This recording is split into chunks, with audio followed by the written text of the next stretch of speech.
Podunk, town of mystery. Mostly crime, Podunk, population small, smell fertilizer and regret, excitement level comatose.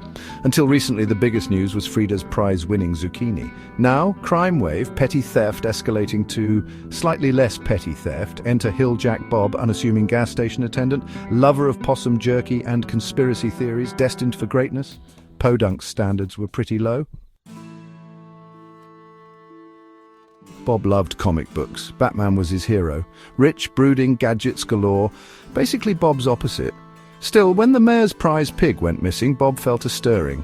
Not in his stomach, usually chili-related, but in his soul. Podunk needs a hero, he muttered, duct-taping a colander to his head.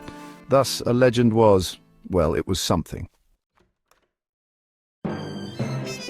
Batman had the Batmobile. Bob had a rusted pickup named Betsy, prone to backfires that could wake the dead.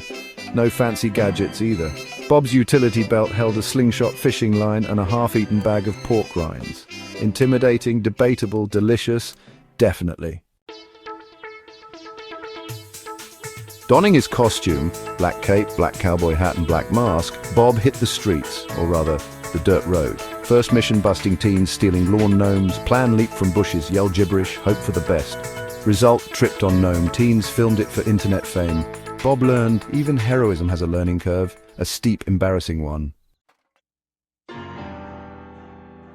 The case of the purloined pig. The mayor's pig was still missing. Rumors swirled. Chupacabra, government conspiracy, escaped to pursue a career in opera. Bob knew the truth was out there, or maybe just in Farmer Joe's backyard where the pig wandered through a hole in the fence. Still, rescuing the pig after it ate Bob's lunch earned him grudging respect. One down, baffling crime spree to go. Podunk's protector, flawed but dedicated, word spread. Hilljack Bob became less a joke, more a peculiarity. He stopped teenagers from tipping cows. He foiled a bank robbery by accidentally tripping the alarm while asking for directions. He wasn't Batman.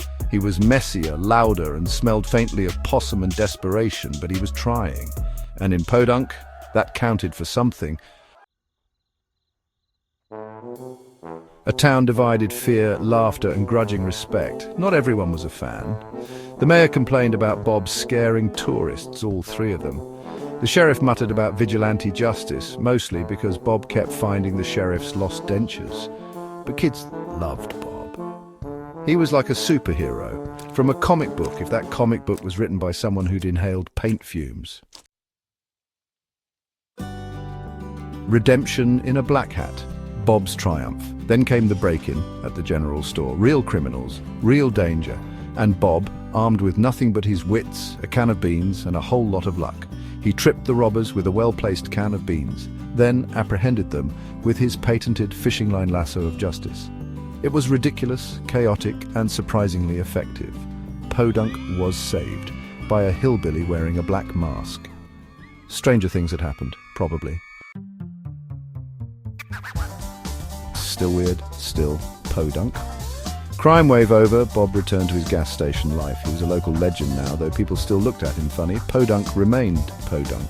Weird, quirky, and prone to bizarre events, but now they had a protector. Flawed, yes. Unorthodox, definitely, but theirs.